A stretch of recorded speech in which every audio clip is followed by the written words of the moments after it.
اب کوئی بھی آدمی پگڑی باندھ کے آنکھوں میں کوئی بہت سارا سرما لگا کے کپڑوں پہ اچھا سا کلف لگا کے وہ تھوڑی سی ایکٹنگ شیکٹنگ زیادہ کر لے تو جو بھی دین کی بات پیش کر دے وہ قابل قبول نہیں ہوتی. ہر زمانے کے جو مقتدا علماء ہوتے ہیں اللہ جن کو علم میں صحیح عطا فرمائے ان کی بات کو کرنا. دوسری بات ہے کہ ایک مسلمان کے لیے ہر شخص کی بات کو کم از کم نبی کریم صلی اللہ علیہ وسلم کے اسوہ حسنہ اور صحابہ کرام کے اس پر پرکھنا بہت ضروری ہے. دین کے اندر بہت سی گمراہی جو آتی ہے، بلکہ اکثر گمراہی حضرت امام عبداللہ ابن مبارک رحمہ اللہ تعالی میں کہ دین کے اندر خرابی آتی 3 راستوں سے. وَهَلْ أَفْسَدَ الدِّينَ إِلَّا الْمُلُوكُ وَأَحْبَارُ سُوءٍ وَرُهْبَانُهَا.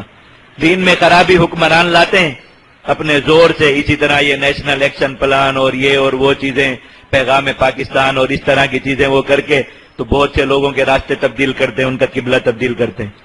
اور جو ہے وہ پکول کی جگہ دوسری پگڑی پہنا کے بال چال کٹوا کے اور جہادی وردی اتروا کے سفید کلف والا جوڑا پہنا کے کچھ بھی انہیں بنا دیتے ہیں. لوگوں کو پیچھے یاد بھی نہیں ہوتا کہ آج جو آدمی بیٹھ کر یہ باتیں کر رہا ہے 10 سال پہلے اس کا اپنا حلیہ کیا ہوتا تھا.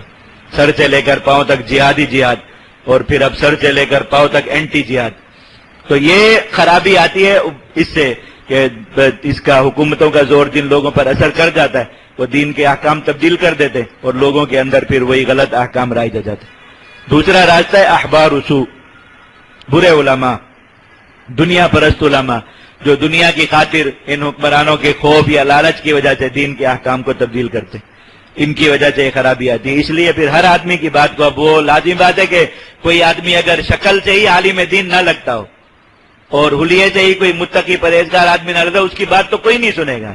لازم بات ہے کہ علم کے راستے سے مسلمانوں میں اگر کوئی گمراہی پھیلانی ہے تو کوئی بہت اچھا عالم اور ملا بن کے ہی کرنا پڑے گا. تو بڑے سوٹڈ بوٹڈ اور تیار اور بالکل کسے ہوئے ٹائٹ قسم کے علماء سارے بیٹھ کر مونچھوں کا ایک ایک بال، داڑھی کا ایک ایک بال تک صحیح تراشا ہوا، سرمے کی پوری لکیریں اچھی طرح نکالی ہوئی، سارے پوری تیاری سے مسلح ہو کے بیٹھ کے مسلمانوں کو کوئی غلط بات کریں گے تو مسلمانوں میں رائج ہوگی. دوسرا راستہ یہی ہوتا ہے. اور تیسرا راستہ ہوتا ہے بزرگوں نے یہ فرمایا وَرُهْبَانُهَا. بزرگوں نے یوں فرمایا.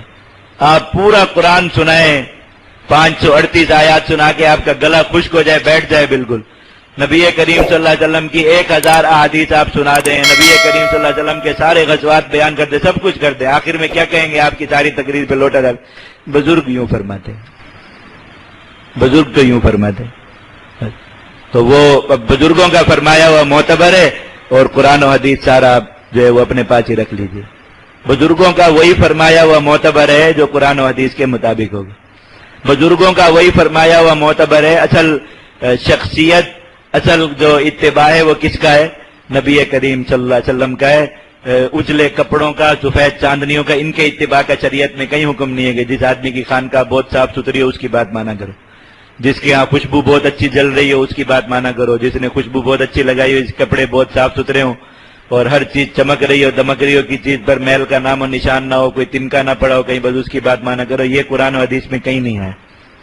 اللہ اور اس کے رسول کی بات صحابہ کرام کے فہم کے ساتھ معتبر ہے. اور صحابہ کرام کا فہم معلوم ہوتا ہے حضرات فقہاء کرام سے، محدثین سے اور فقہاء سے. تو ان سب کے حوالے سے آپ حضرات کو بتا دیا کہ جہاد فی سبیل اللہ کا شریعت میں ایک متعین معنی ہے بالکل.